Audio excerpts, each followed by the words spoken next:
for a good year. Now we should be sealed for a good year. So Amen. thank you. So we are starting chapter 4 and in the book of Kings. I just wanted to finish one little point that I was saved by the bell last time and wasn't able to share with you. And that is, we were discussing the question of King Solomon making this judgment about dividing the child in half and giving half to each of the mothers. And the question that we were bothered with was, in Jewish law, you need witnesses. And King Solomon did not have witnesses to be able to prove 100% that what he did, that his decision he would be able to rely on. So we discussed a few ways of understanding why it was allowed what he did, and the final explanation that I wanted to share with you was that these two women were known as sinners, at least according to some opinions. Zoinais, the simple translation was they were prostitutes. Being that they were prostitutes, so when someone is a sinner, it creates almost like a different set of rules. And I'm just going to read it for you in Shulchan Aruch. I think that's what I said last time. I said if two women live together without no man and they get pregnant and have a baby, what else would you call them? Yeah, so you wanted to translate the word Zionist literally, yeah, and that's correct. There is such an interpretation. I don't know if they give that as a proof, but because the circumstances are such, right. But that is an interpretation. But the question is, does that give the rabbis the right, or in this case, King Solomon, the right to judge not according to Jewish law? Because according to Jewish law, King Solomon really needs to follow the rules. That would be the norm. And so there is such an interpretation here that it's based on a medrash. The medrash in Shir Hashirim and in Koheles. It's actually two medrashim. And it says, Rabbi Simon, in the name of Rabbi Yehoshua ben Levi, says, Zoinais mamish, that the women that we're dealing with, Rabbi Simon, in the name of Rabbi Yehoshua ben Levi, says that they actually were prostitutes. It's not, that term means literal. And the statement continues, and King Solomon gave a verdict without witnesses and without warning. And so the implication is that because they were sinners, he was able to base his judgment on logic, even though he didn't have actual witnesses, which is the norm for Jewish laws to be judged. And this is brought in Shulchan Aruch in the laws of Choshen Mishpat, chapter 15. It says if a judge knows that something is wrong with the judgment, he should not say, well, I have witnesses here, I'm going to rely on the witnesses. It's good enough. Even though something seems a little fishy, but it's okay. I have witnesses. If anything is wrong, the guilt, the guilt will fall upon the witnesses. There are solid witnesses. The witnesses. I'm a little covered. concerned, but there are witnesses. So the law is in Shulchan Aruch, it says you can't say, I'll rely on the witnesses. The punishment will end up falling on the witnesses if anything is wrong. Rather, I am meant as a judge, I have to judge the case very meticulously and detailed, and drisha and chakira, I have to search it out and seek out the truth. Now, if a judge feels there is matters that are hidden and they're not being revealed, in other words, he feels uncomfortable, so he's not allowed to give a verdict. He should back out of the judgment.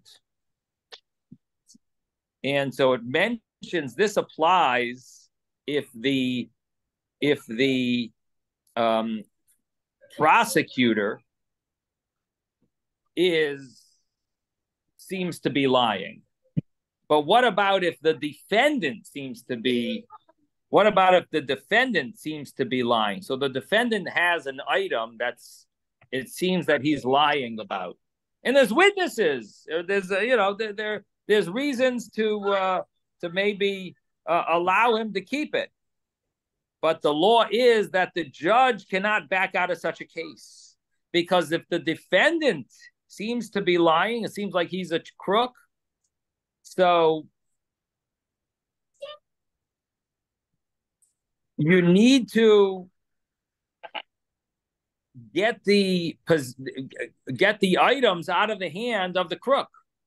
He's the defendant. That means he's holding the items, and the other guy seems to be more honest, seems to be more right. So the law is the judge is not allowed to back out of such a case. And instead, if it seems logical that the defendant is guilty and he has to pay,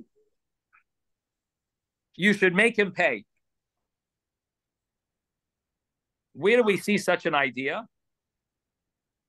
Now, it doesn't apply to any regular judge. It has to be an expert judge. But if the judge is convinced that this guy, that there's some issue here, and he knows this guy's is a crook, or so this seems to be based on this idea that Shlomo HaMelech did with this with the case of the child, that Shlomo HaMelech judged to take the baby away from the woman who was holding the baby and give the baby to the hands of the other woman, even though he didn't have witnesses. But this is based on the idea that Shlomo HaMelech saw that this woman is the crook, even though he doesn't have witnesses, and therefore he wasn't allowed to back out of such a case. Instead, he has to base it on his logical judgment, which basically means that someone who's a sinner doesn't have the regular rules of Jewish law, that when they're judged, they lose certain benefits. That's what it basically means. They lose certain benefits of like not being able to take money from them unless you have witnesses. It doesn't apply if the person's a major sinner. And the basis of it seems to be our story with King Solomon. And this is no, Rebbe. You're not talking about the person's reputation.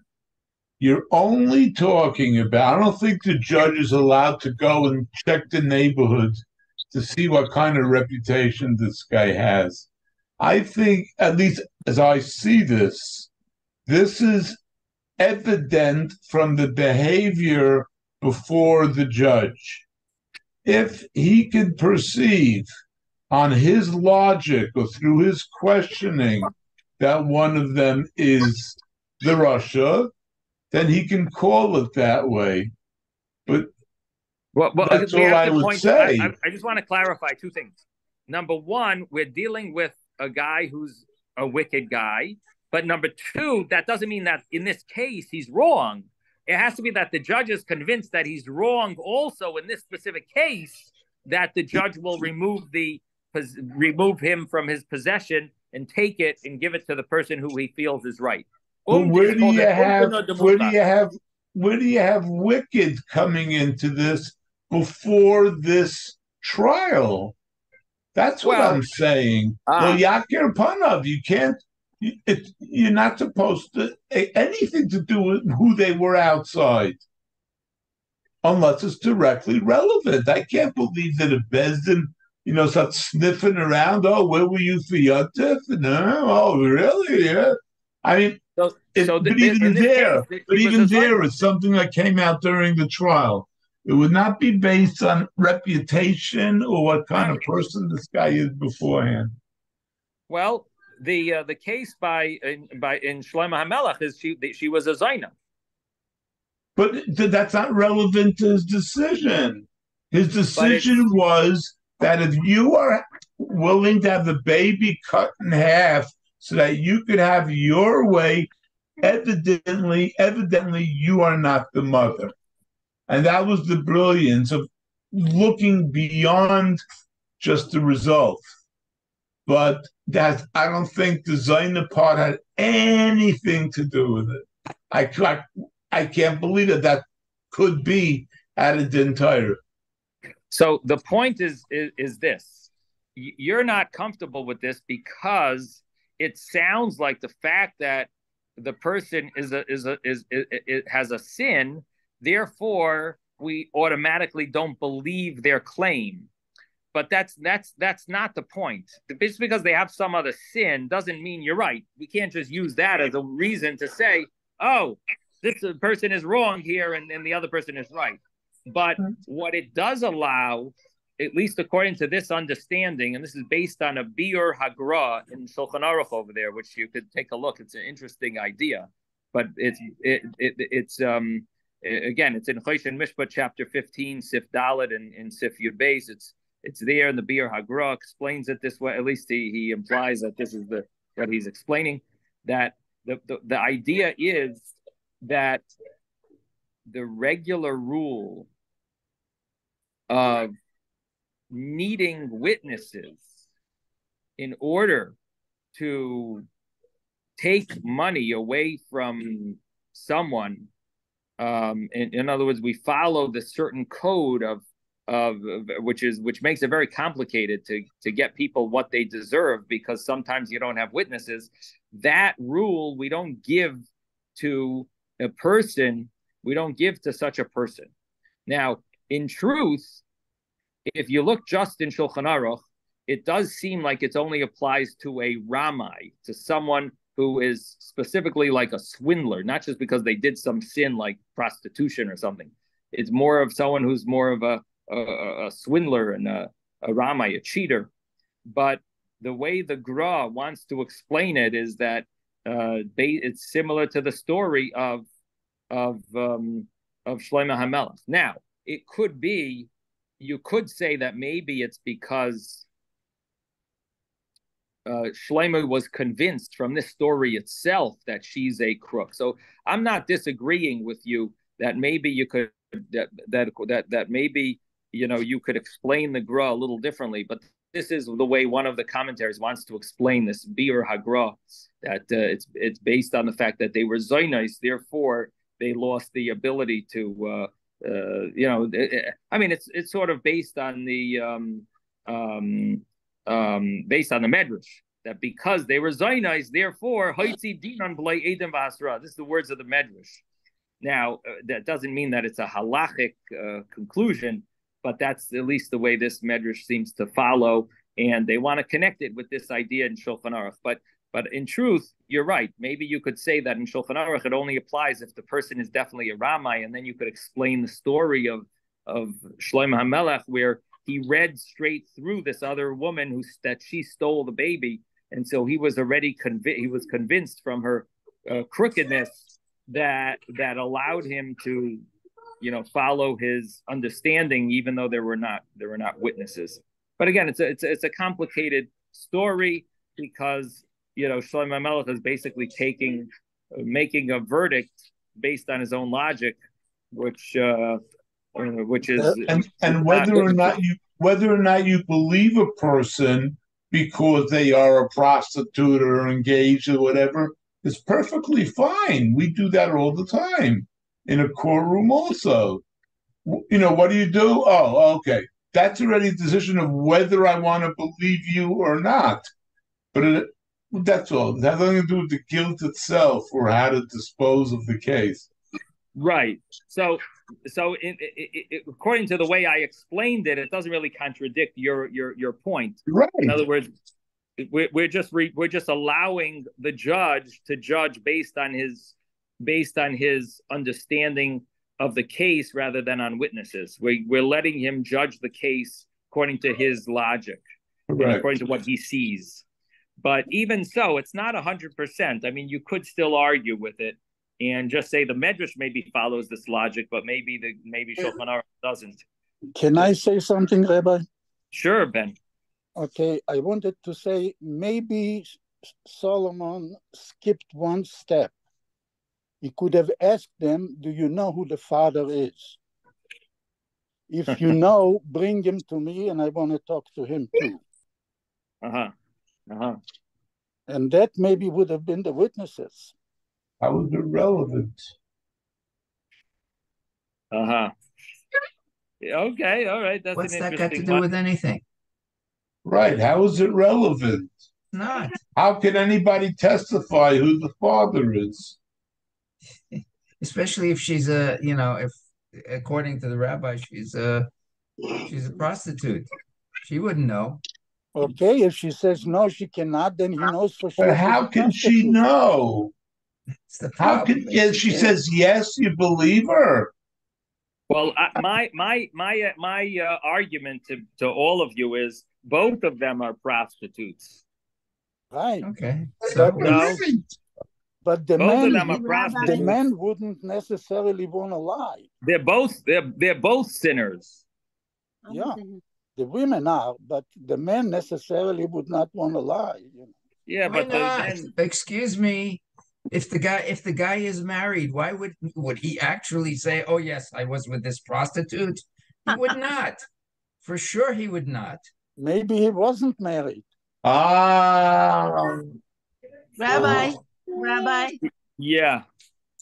I'd like to make a suggestion here. It seems to me very obvious, and it wouldn't, I'm sorry to say, wouldn't take a rocket scientist.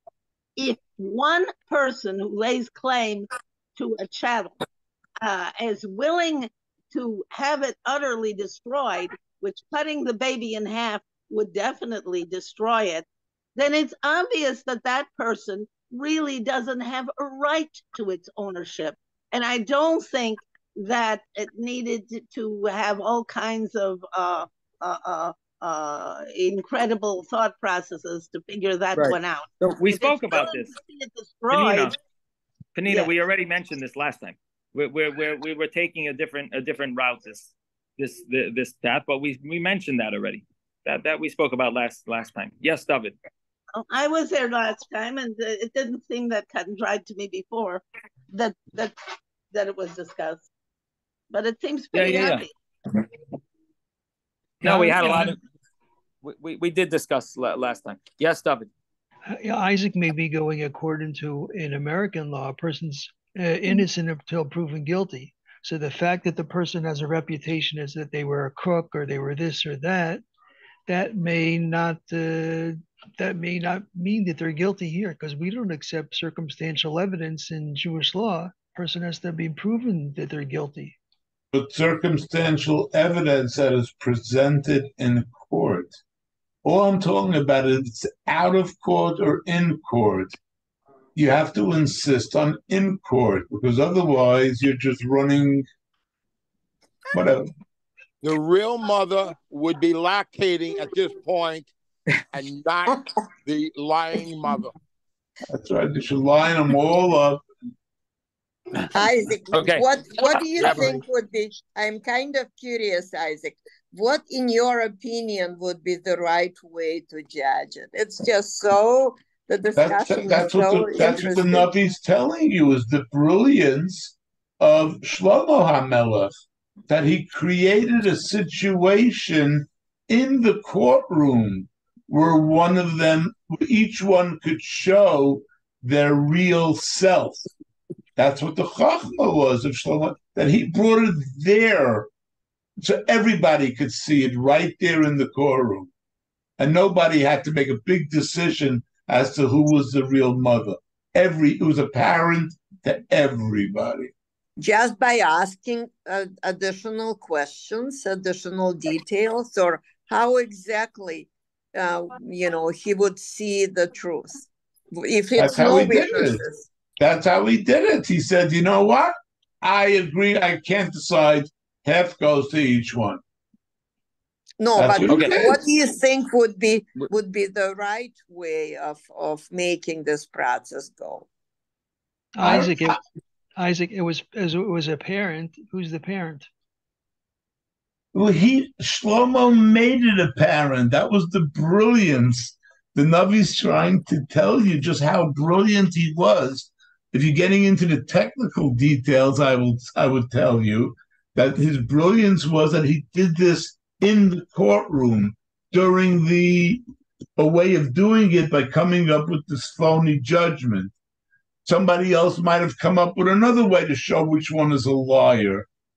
But okay, I think we've discussed it enough, and I think people pretty much understand. I did want to just mention one last medrash, and that is that the medrash that says that when Shlomo HaMelech said, divide the baby, everyone that was listening said, woe to the land that the king is a youth. Meaning that this seemed to be very foolish. Right. 12-year-old. Go kill a child. And when they heard that one of the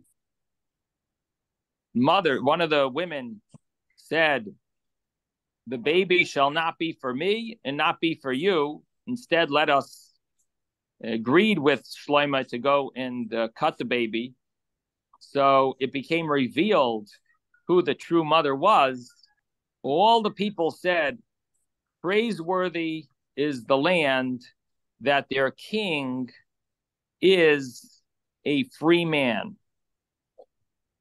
So initially they said, woe to the land that the king is a youth. And then they said, praiseworthy is the land that the king is free. What does that mean, that the king is free? So one of the understandings of it is that what King Solomon did was a little dangerous, because first of all, both of them might have said, don't cut the baby. And then King Solomon would not have been able to prove anything. It would have been a little embarrassing. He said, cut the baby, and then both mothers start screaming at him, you're a fool, cut baby, and ultimately his would not anybody who would steal a baby doesn't have such insight. She stole a baby from the mother. How rotten do you have to be on the inside to do that? Well, I would argue with that. How rotten do you have to be to cut a baby in half? But he would. Fine. That okay. That's quite a So not fine. The people of the land, the people that were listening, were a little, it was a dangerous thing what Shlomo HaMelech did. I mean, it would have his test would have meant nothing, and yet Shlomo HaMelech needed to do something to help bring justice. And so he was able to, he was willing to sacrifice and embarrass himself to do this, just hoping that the wrong mother would say would be caught. And he was willing to do that. And that's the meaning that he's a ben chayrin, he's free. He's a free man, meaning he was willing to humble himself and and humiliate himself to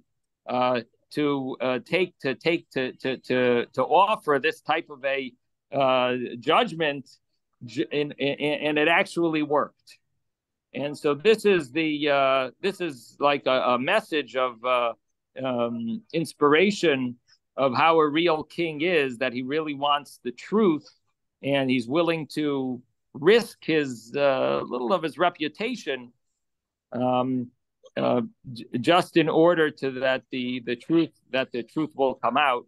It's like a mesiras nefesh. He's giving his life over because he's really risking his reputation. And this is what Shlomo HaMelech had, that he was willing to humble himself in order to bring out the truth. And so that was the meaning, that he's a ben chayrin, he's a free person, that he follows Hashem and nothing else. That what people are going to say didn't really matter as long as what he did was right. Okay, now we're up to chapter 4. And I must tell you, chapter 4 is not the most exciting chapter of the Book of Kings. It basically is a bunch of names in different positions that they had. But we will go through it, and then we'll move on to chapter 5. So let's begin. Chapter 4. King Solomon was king over all of Israel. These were his ministers: Azariah, the son of Tzadok, the Kohen. Now, Tzadok was the Kohen Gadol, and Azariah, really. Azariah was, here it sounds like he's the son, but in Divrei Hayamim, it says that he was the grandson. So it's not surprising. A lot of times it just says the son of in the Torah, and really means the grandson. So we'll assume that the what it says in Divrei Hayamim is more exact, meaning is more specific, explaining that it's the grandson. And one of the questions the commentaries deal with is, like, it doesn't say what exactly Azariah did, what position did he have, but it could be that he really goes together with verse Gimel, verse 3, that he was also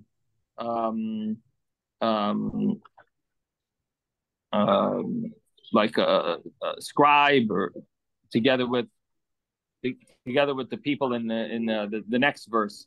So the next verse says, Elichidef and Achia, the son of Shisha, were Seifrim, they were scribes. Yehoshaphat, the son of Achilud, was the Mazkir, the secretary. So could be that Azariah was also a scribe together with these. But there is another interpretation that Azariah was the Mashuach Milchama. He was the Kohen that it talks about in the Torah, who would go and be in charge of making announcements at the war. So that could be what Azariah did, that he was the Mashuach. Giving a pep talk.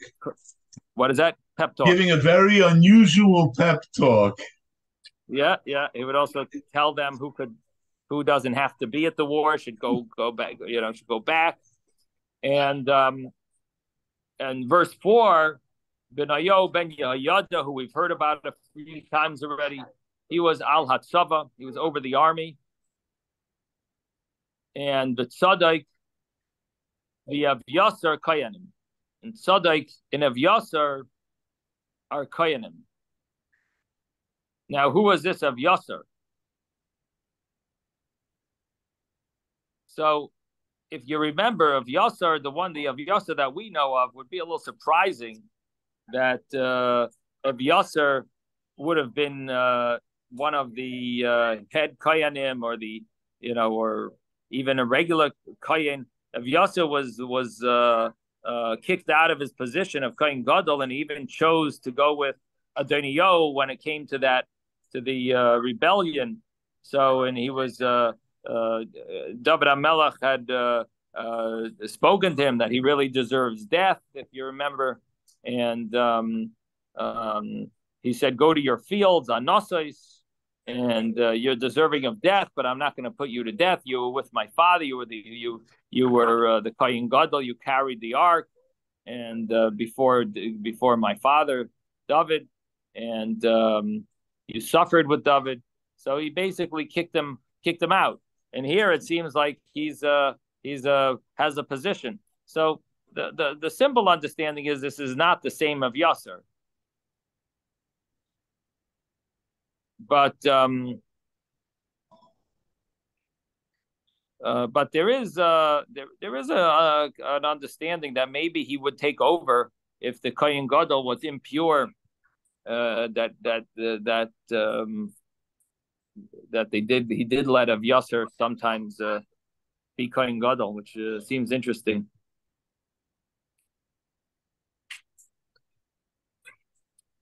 One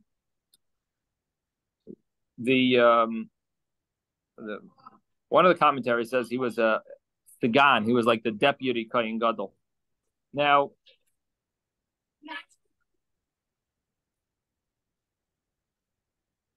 but I must say that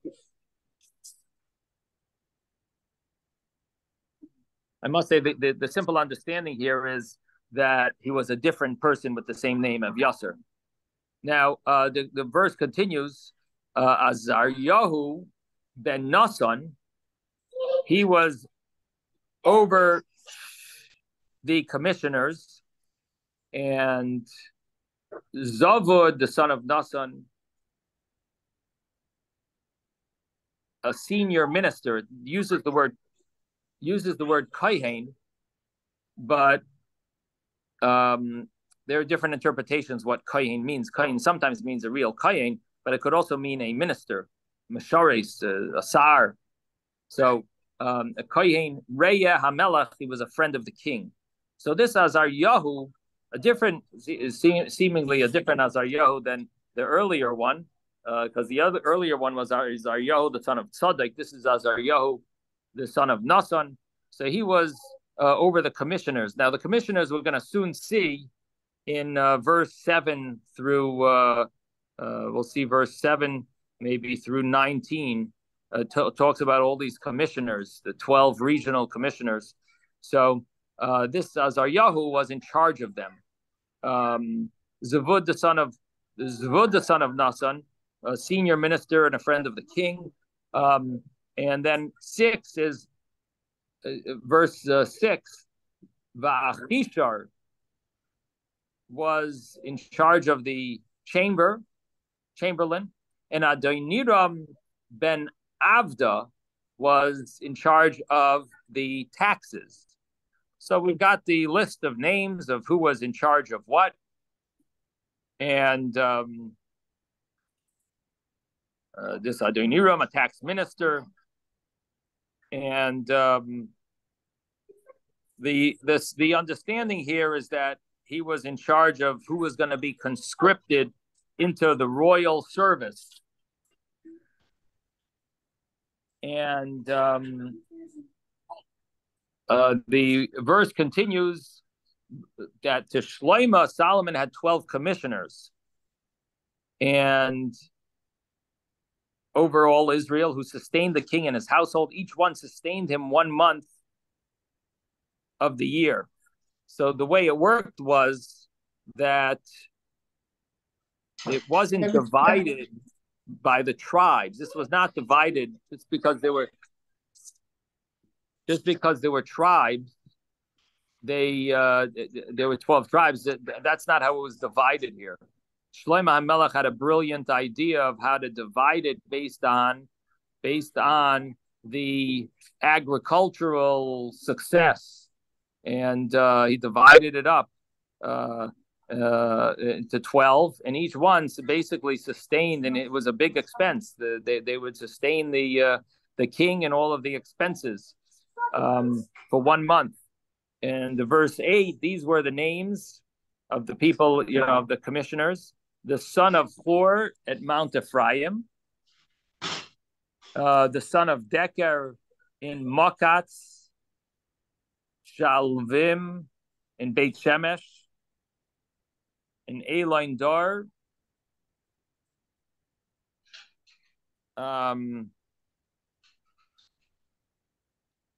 Eline Beit Hanan. This was the son of Deker, and the son of Ben Chesed, the son of Chesed, was in charge of Arubais. He was in charge of Soichai in all the land of Chefer. Then verse 11, Ben Abinadav was in charge of the Doyer district, and Tafas, the daughter of Shloimeh, became his wife. Bana, it's verse 12, Bana, the son of Achilud, was Tanakh and Megiddo and Beit Shan, all of Beit Shan, which is near Sarsana, below Yisrael.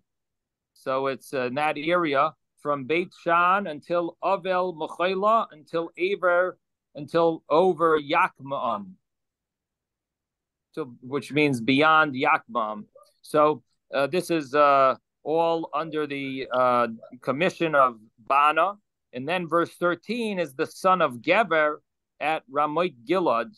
He was in charge of the villages of Yair ben Menashe, and that's in Gilad. And if you remember from the Chumash, it talked about Yair, the son of Menashe, and all those cities that he had conquered. And Rabbi, was in charge. Yes. In the Art Scroll translation, it doesn't use these names as the son of. It says Ben Hur. That's the person's name. Ben Deker, Ben Chesed. It doesn't say the son of Hur. It gives that Ben as part of the name of the person. Right. Like in other words, it's not a small It's not a small B. It would be B-E-N, but the small b, it's a capital B, as though that's part of their actual name. Well, the commentaries explain that the popular people were given a name. The ones that weren't so popular, they were called by their father's name, who was more popular than them.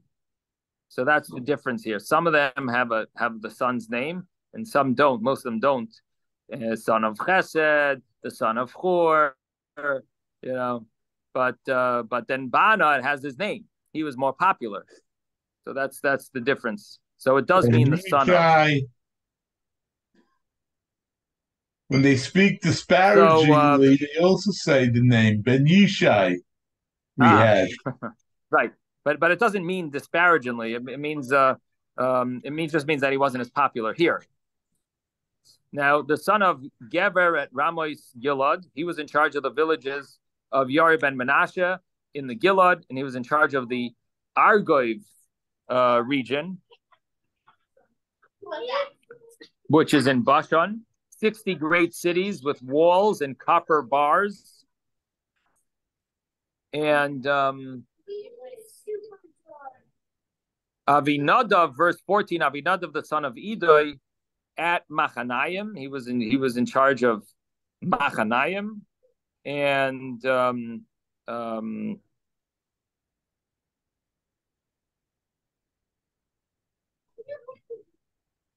Achinadav. 1 second. That you see, it's a little very similar to verse 11. Verse 11 was Ben Avinadav, and here is Achinadav. Achinadav, the son of Idoi, is Machanoima, which means Machanayim. And verse 15 is Achimaatz, was in charge of Naphtali, and he also married Basmas, the daughter of Shloimeh. So we have a number of son-in-laws here that would deal that actually were commissioners, right? We have Achimatz is a son-in-law. In verse 11, the son of Abinadab, he married Tapas, and Tafas is actually the proper way to pronounce it, Tafas, and now we're up to verse 16. Bana, the son of Hushai, in Asher and in Be'alois. Verse 17 is Yehoshaphat, the son of Paruach, was in charge of Yisachar, and Shimei, the son of Elah, was in charge of Binyamin. In verse 19, Gever, the son of Uri, was in the land of Gilad, the land of Sichon, Melech HaMoiri, the king of Amoiri, Og, the king of Bashan, and Tziv Echad, Asher Ba'aretz, and there was one main commissioner who was over the land. Now, it might mean he was over the entire land, that you had one person in charge of everyone, or it could mean that there was one person in charge whenever there was a leap year. Like this year, we just had Rosh Hashanah. This year, we're going to have 2 Adars. So this year, we're going to get 13 months. That's why next year, Rosh Hashanah is going to fall out later. Because we're going to push, Sukkah is going to fall out later. Hanukkah is going to fall out later next year because we're adding a month. It's going to push everything later, which doesn't really mean later, because really what it means is we fell behind. So we became too early. So we're pushing it back to normal. So we're adding a month this year. So the question is, what would happen? Who supported the king during the month of the leap year?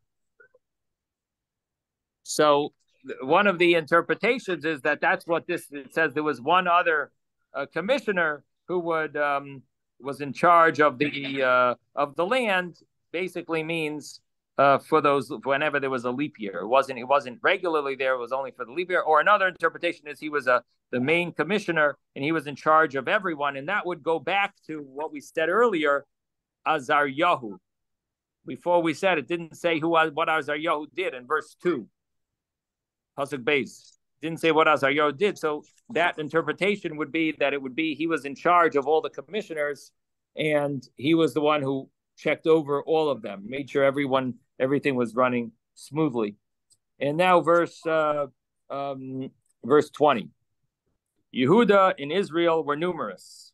Basically means numerous, as it explains, like the sand that is by the sea, for multitude.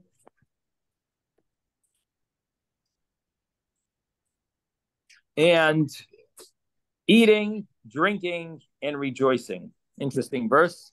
Which basically means that the Jewish people had abundance of everything. They were blessed with children,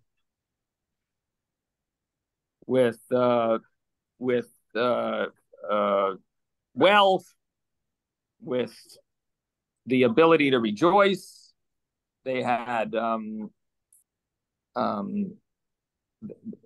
they truly had abundance.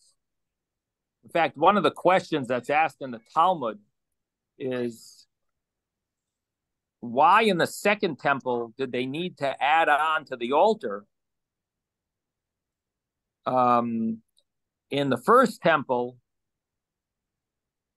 which was blessed with such abundance of population, why didn't they need to add on to the altar to make room for more sacrifices? You would think that in the time of the first Beis Hamikdash, where you had all these blessings in the time of King Solomon, which was definitely known to be a great time for the Jewish people, the abundance, it was just flourishing, it was thriving. The people, everyone was blessed with such wealth in all areas. So they obviously brought many sacrifices. Why did they need to add on to the altar? So Talmud says, because in the time of the first Beis Hamikdash, a fire came down from heaven and consumed all the sacrifices. So the sacrifices were finished in a moment. So it didn't need extra space on the altar. The second Beis Hamikdash, it was more done naturally. They didn't merit to have this fire consuming the sacrifices. Because they didn't have the fire consuming the sacrifices, they needed to add on to the altar in order to extend it, make it big enough to handle the large amount of sacrifices. But there were a tremendous amount of joy. People had joy. They obviously it was rejoicing, it says. Smechim. They obviously brought a lot of sacrifices, but nevertheless, they didn't need to add on to the altar because the fire from heaven came down and consumed the offerings, and didn't need. It was faster than the speed of light. Now we're up to chapter 5, and we're going to continue talking about King Solomon's kingdom, and verse 5 begins with Solomon ruled over all the kingdoms. Rabbi. Yes. In Me'am Lo'ez, it says a lot of very interesting things regarding sand and the Jewish people. Should I say? Yeah, sure. Tell us, yes. It says, if you dig a hole in the sand, in a short while you'll find that it's filled up again. So too the Jewish people. They've suffered many losses in the course of history, but they always recover. Their population temporarily falls, but it always rises again. There were many wars in the time of David, and many Jews were killed, but by the time of Solomon, the nation had recovered. Another reason the Jews are compared to sand is in contrast to other nations which are compared to lime, as it says the nations will be like a furnace of lime. Lime is used to make plaster. It becomes very strong as long as some sand is mixed into it, but if sand is left out, it falls apart. Similarly, the Jews, with their help, the nations of the world flourish and become strong, but without their help, they cannot stand. And another thing is that sand has another interesting quality. When you throw sand into the fire, it melts and turns into glass. So too the Jewish people can go through the fires of hell and emerge alive and whole, as Hananiah, Mishael, and Azariah emerged from the fiery furnace of Nebuchadnezzar.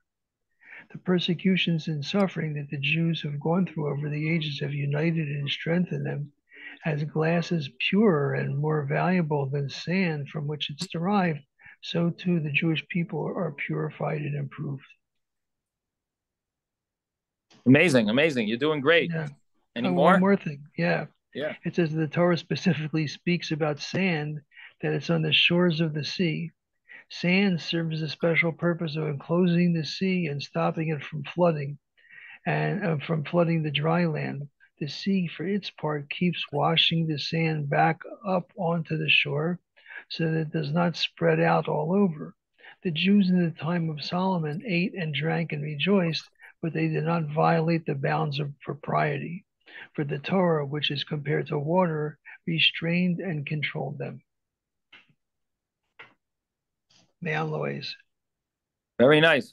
Thank you. Yeah, very, very nice. So again, that's on the last verse where it mentions that they were like the choil, like the numerous, like the sand that is by the sea.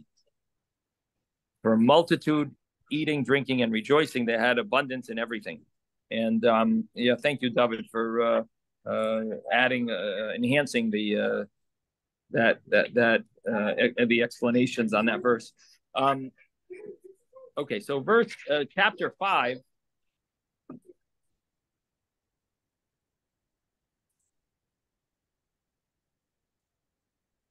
Solomon ruled over all the kingdoms from the Euphrates River to the land of the Plishtim until the border of Egypt. They brought tributes and served Shlomo all the days of his life. And what this means is that Shlomo HaMelech was basically so powerful that all the other kings, they feared him, they paid him homage, they brought him, they provided him whatever he needed, and it was one of the greatest times for the Jewish people. And it mentions the amount of food that they went through, that they consumed, which is really unbelievable, the numbers. But it has to do with the fact that Shlomo HaMelech, his whole job, his whole perspective was, his whole outlook was that he's meant to inspire the nations and try to make peace with the nations and show them, impress the nations. And so the way he did that was by inviting them constantly to his table. So he always had emissaries from different places and huge numbers and crazy numbers. One of the commentaries brings down here that if you calculate this amount of food, it's enough for 60,000 people. That's that's just an idea of what we're talking about. How many people he was feeding. But so in verse 2 it says Solomon's provision for one day was 30 kor of fine flour, 60 kor of regular flour, 60 kor of regular flour, and the amount, by the way, if you want to calculate how much that is, 90 kor altogether is an argument if it's around 650 bushels or 1,150 bushels. So it's quite an amount. 10 fattened oxen, 20 oxen from the pasture, and 100 sheep and goats, besides gazelle, deer, yachmor, and fattened fowl. So these are all like extra delicacies. And yachmor is either buffalo or deer. In verse 4, for he ruled. It says here antelope. Okay. Some catering bill. Okay. Thank you. Yeah. Another third interpretation. For he ruled over the entire area beyond the Euphrates River, from Tipsach till Aza, over all the kings of the area beyond the Euphrates River.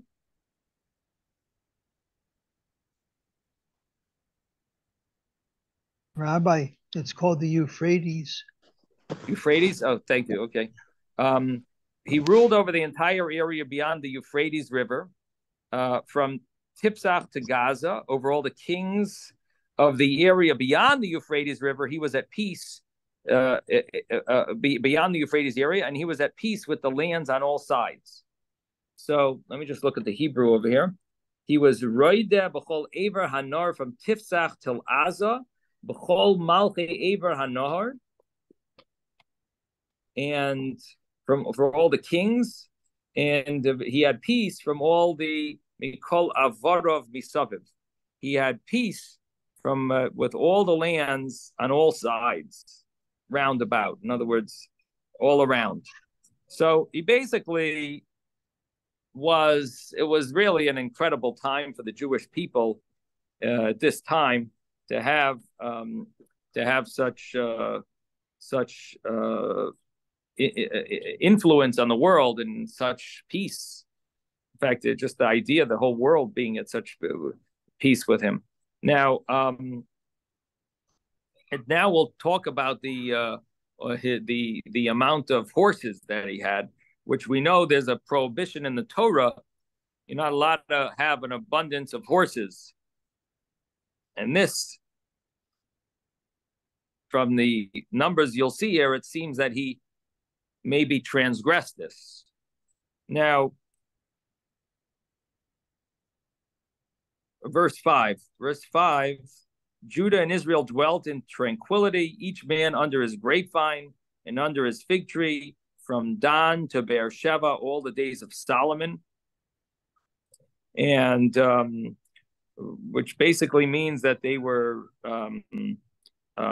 free from security issues. They didn't have to worry about external enemies, and they could concentrate on their grapevines and their fig trees and become more prosperous. And they had peace. And the fact that Judah is mentioned separately from Israel implies like Judah had a certain sense. It was like the leading tribe, just from the fact that it's worded Judah and Israel. Okay, now it talks about the stalls and the horses and the